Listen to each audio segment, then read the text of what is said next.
Instagram. It's Luke Rowe. I got into Chris Garden. I've been potting up some stuff. And if you guys are wondering why I didn't do a November tour, and I'm not gonna probably do a tour until probably, I don't know, March or April when stuff is growing, it's because basically the whole garden right now is leaves. So that's the reason.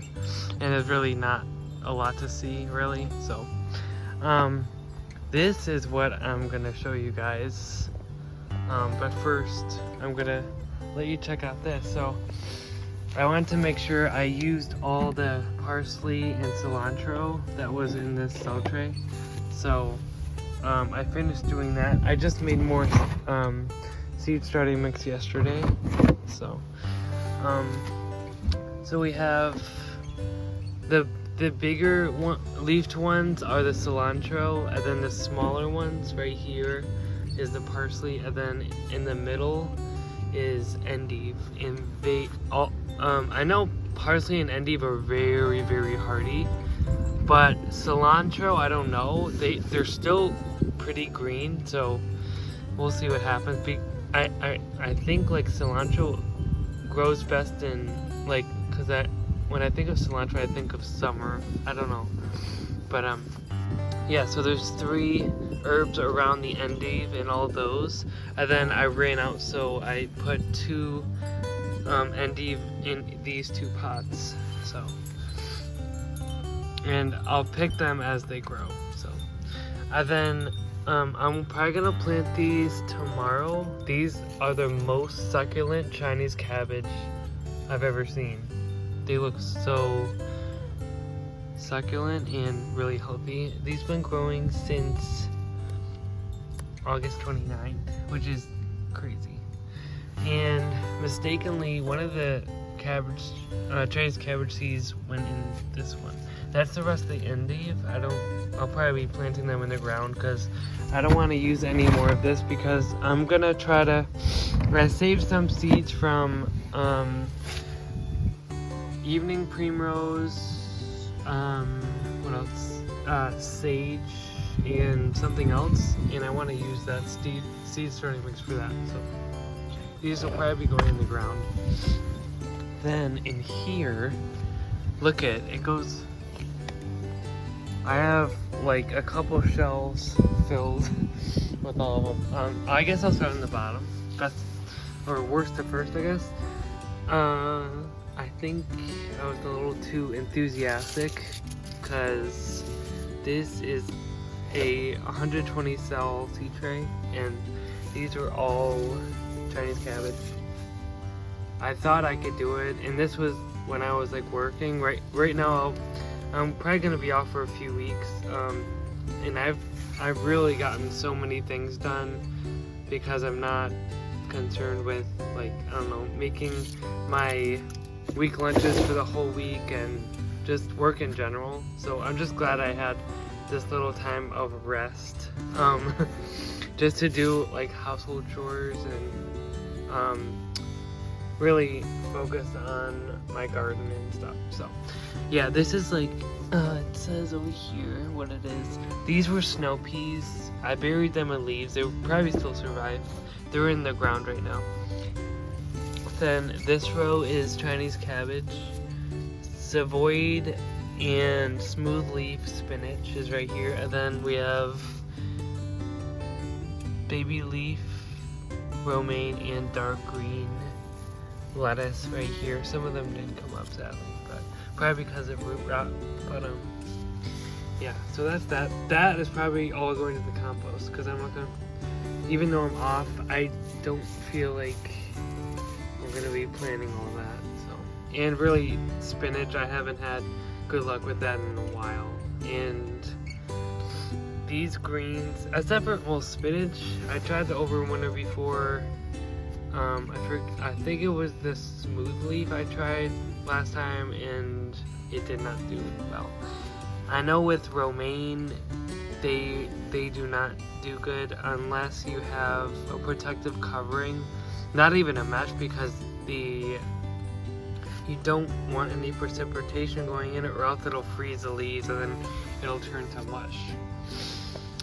right here is Black Magic and White Russian Kale. I am very lazy because I didn't even take them out of the cell tray. What I did was in the water tray down here, I put more seed starting mix, so as their roots go down, they'll be going into here, and even from a couple days ago, they look a lot more healthy than they were. This is just an experiment, only because I feel like they'll do better in here than in the ground, because they're pretty juvenile. They're really young right now, so yeah, that's just an experiment. If it doesn't work out, we'll see. But oh, and also a hint for doing this is don't water a lot, because since it's not like summer, the water in the soil is not going to evaporate as much because it's really cold out. And if you water too much, this soil will freeze, and that's not what I want. So I haven't been watering any of this since I put it in here. So, and then we have all the pots you're gonna see is a diversity of the smaller stuff. Like I said, is gonna be parsley, and then the bigger one is cilantro, and then you'll see some kale sparsely spread out among the pots. So I'll just do a little pan so you could just see all the pots that I'm doing. It's a lot. It's crazy. And I have to add all this too. So we'll see how that fits. And then there's this big pot here with a few bunches of Black Magic Kale, and then some cilantro interspersed in there. Looks nice. Oh, and these were filled with the miso, so I tore it out, not with the roots. I'm gonna allow the roots to decay, and it'll feed the herbs that I put in there. So, and it's really cool. It's like hanging from the top there. It's really nice. Yeah. And then there's one right there, and then there's another hanging basket right here. I do have 3 of them, but the other one I couldn't find the cocoa coir thing for it, so I could only use 2 of them. Then we have Chinese cabbage in that one, then there's kale and herbs in that one. And then up here, there's even more. This is, I think, this is all parsley. I usually use these green pots for tomatoes, but of course it's not tomato weather. So I use them for the parsley.